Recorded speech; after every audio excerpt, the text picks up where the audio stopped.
guys, welcome in this channel. Let's already sparkle lights and your energy at this time.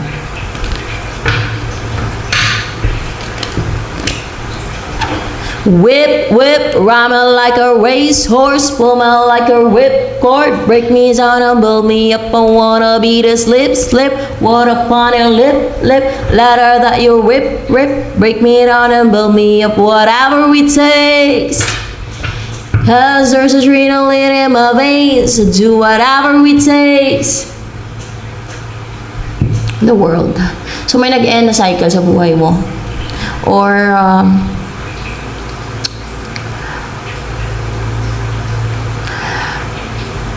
pwede ding makikita kayo ng person mo. Or nakita kayo ng person mo. Or else ay may nag-end na cycle. So, if there's a ending of a cycle, there is a new beginning. Yan. May nag-end na chapter ng buhay mo. More clarification with the world here. So, nag-end na tong cycle na yung ano ba, may mga humaharang, may mga nasisense sa'yo na humahadlang, may pigil, o may mga kaaway na napipigilan ka, naharangan ka, yun ang nag-end na cycle. And you will start a new cycle in your life na wala nang makaharang sa'yo, wala nang makapigil na makaaway, wala nang hindi ka na masinta ng makaaway ng mga yung mga makapigil sa'yo, makahadlang sa'yo, mga ganyan. And you're in separation right now with what? Maybe with your person, or else with what? You're in separation right now with what? With a deceit. With a deceit. With the illusions, manipulations, lies, and deceptions sa mind mo dati. Na-separate yun sa'yo. That's why yung mind mo yun is clear na. Yun na yung mga humaharang sa'yo, sa mga goals mo, sa mga lakad mo, sa mga plano mo sa buhay mo, sa union mo with your person, sa mga ambisyon mo, sa mga kapirahan mo, o mga happiness mo, na sinent yun ng kaaway, o mga kaaway na patuloy na gumagawa ng mga deceit. Mga para hadlangan ka, o mga schemes man. Mga kaaway na, syempre, mga ano yan, mga evil. Yung mga evil, yung mga ganyan ang gawa, yung mga evil.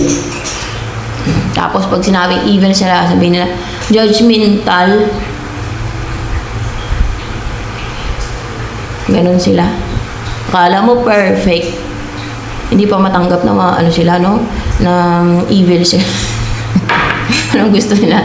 Anong itawag sa kanila? Anong gusto nila itawag sa kanila? Righteous? Kabaliktaran. Righteous. Ay, nako. So,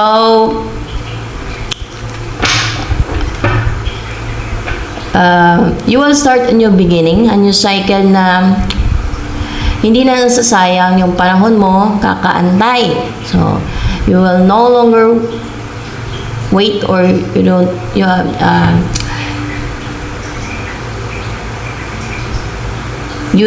need to wait anymore, or else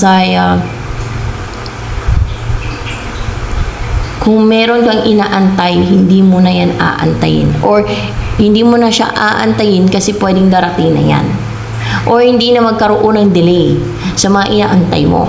Pwede din ganon. Hindi mo na kailangan mag-antay. Or hindi ka na mapapatake ka. Mayroong nagpapatingga sa'yo para mag-antay ka, magkaroon ng delays. Mag-antay ka na mag-antay, like yung mag-improve yung buhay, mag-antay ka lang kung kailan darating mo opportunities, hindi ka sikap, hindi ka mag-take ng action, mag-antay ka lang. So nag-end na yan, yung cycle na yan, nag-antay ka. Ngayon, it's time for you to move. Take action, and wala ng delays, wala ng mga hadlang, wala ng mga pumipigil sa'yo, like abutin yung mga goals mo, pangarap mo sa buhay. Yan. I wanna be the slip, slip, word upon a lip, lip, ladder that you whip, rip, break me down and build me up. is with the King of Cups here.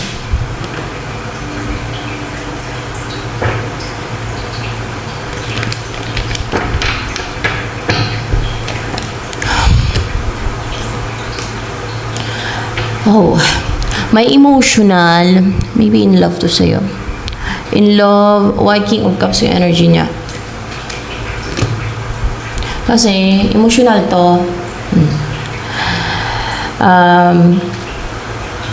Naibabaw sa kanyang emotion niya, no? Dahil naka-restrict siya, wala siyang magawa para magkabalikan kayo. Past person mo to eh, na hindi pa kayo nagkabalikan, hindi pa kayo naging close, hindi pa kayo nagkaayos, hindi pa okay ang situation nyo, ganun. Still, past person mo siya, hindi pa kayo nag-on, off, off pa kayo eh. Or mag-ex pa, past person yung isa't isa. Actually, nag-recover naman to sa emotional turmoil, sa losses, na wala ka sa buhay niya. Importante yun na mag-recover. Alam nga naman, forever siya magluksa. Kawawa naman siya, di ba?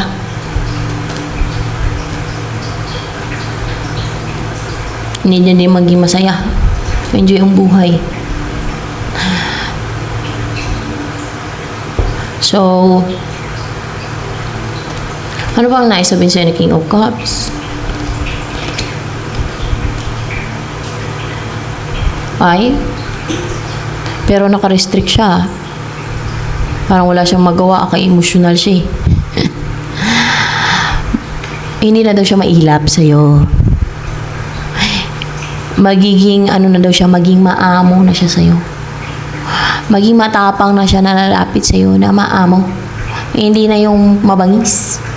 Hindi na mailap na takot. Alam niyo kung bakit naging mabangis si person mo? Kung bakit naging mailap na takot? Na the more na ipursu mo, the more na kontakin mo, lalo lumalayo. Kasi, because of the deceit. Di ba may illusion doon kanina? May doon kanina, may the moon. May pinasok na illusion, deception, lies, manipulation sa isip niya.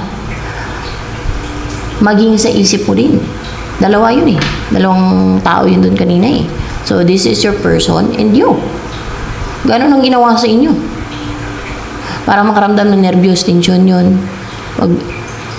Pagka mini-message mo, lalayo, iiwas. Matakot, mamanipulahin yun na takutin ang isip. Ganon, takutin siya. O kaya ay maging cold sa'yo. Mga ganon ba? Mga deceit ba? Kita niyo? Pag ini-expose dito, nagagalit yung mga nabubuking. Mag-retaliate pa. Wala akong pakialam kung retaliate sila. Basta ako, i-expose ko dito. Sayang naman ang pagpadala sa akin hanggang dito kung maging people pleaser pa ako. Kung dahil lang magalit sila, na ini-expose sila, na binubulgar ang mga kadimunyuhan nila, ang mga deceit nila, worthless ang pagpadala sa akin ng Diyos dito. Para mag-guide. Para mag-expose ng katotohanan. Diba?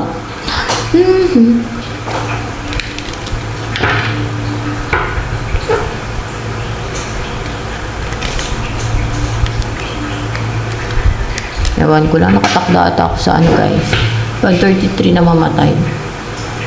Hindi ko alam kung totoo ba yun. Tanggap ko naman. Kasi kung yun ang will ng God. Kikita na nga yung mga mga ano ba? Tawag dito. Dito drama.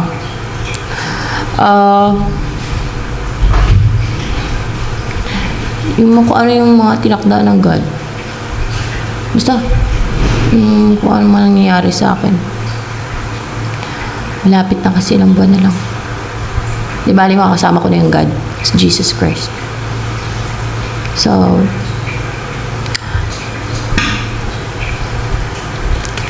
may sabihin, tapos na mission ko dito sa mundo. Pagka ganun.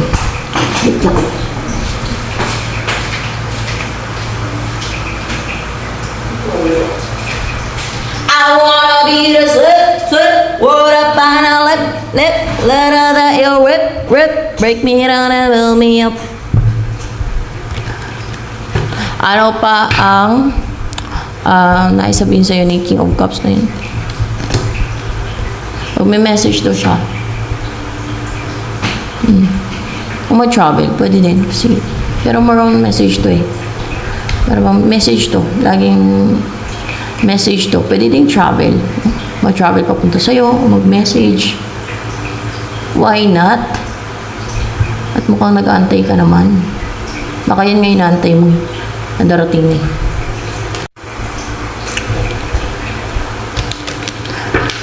Bakit magme-message daw siya? Eh, matapang na siya. Matapang na siya eh. Ay malungkot daw siya, no?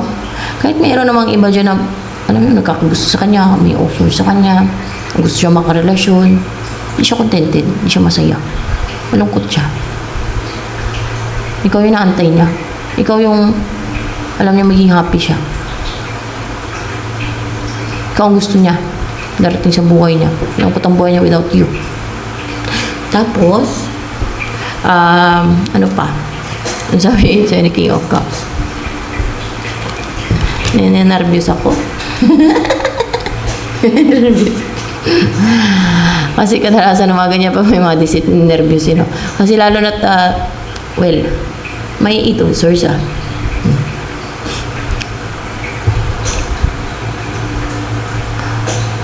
Pero ito ang dahilan.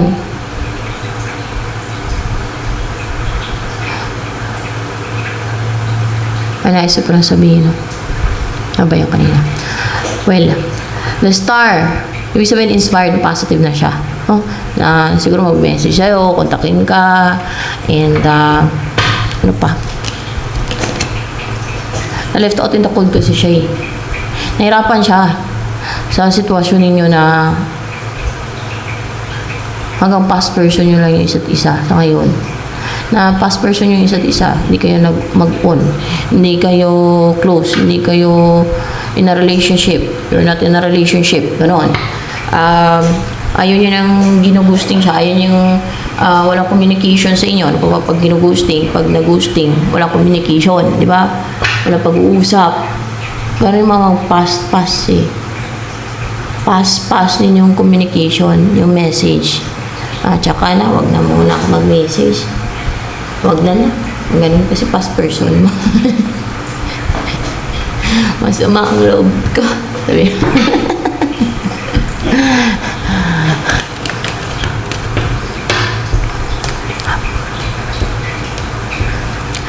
So, ano yung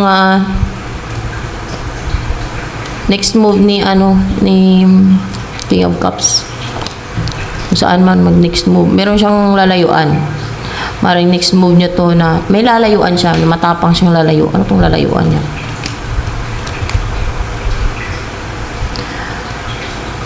Yung nanggagwardya sa kanya. Defensive kasi to eh. Ginagwardyahan siya.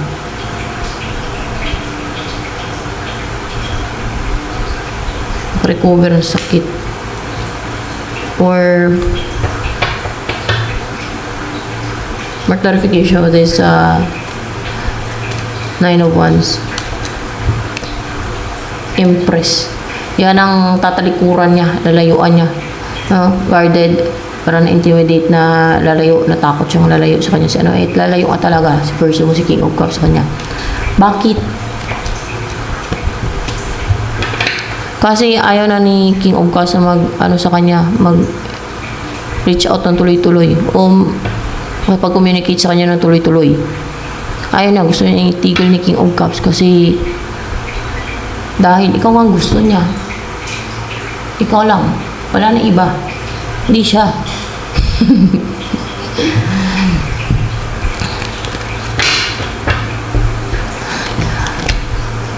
Kasi mag-release na si si King of Cups. Pag niyo napilitin si King of Cups, malungkot na si King of Cups yung nirestrict niya pa si King of Cups. Ginawan pa niya ng witchcraft para makontrol yung isip. Kinontrol niya. Hindi lang madaya. Selfish siya. Ang sama niya. Tinanggalan niya ng free will yung isa. Diba? hindi naman sa kanya sasaya. Pipilitin niya. Hindi sasaya sa kanya. Hindi naman siyang gusto. Hindi naman siyang mahal. Gagayumahin, ginagayuma niya lang. O ginagawa niya lang ng witchcraft. Ginagawa niya ng deceit. Mahihiya pa ba siya sa sarili niya? May ano pa ba siya? Mahihiya pa ba siya kahit sa sarili niya? Nakakahiya yun ha.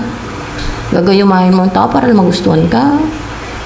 Para lang makarelasyon mo. Oh, nakakahiya yun.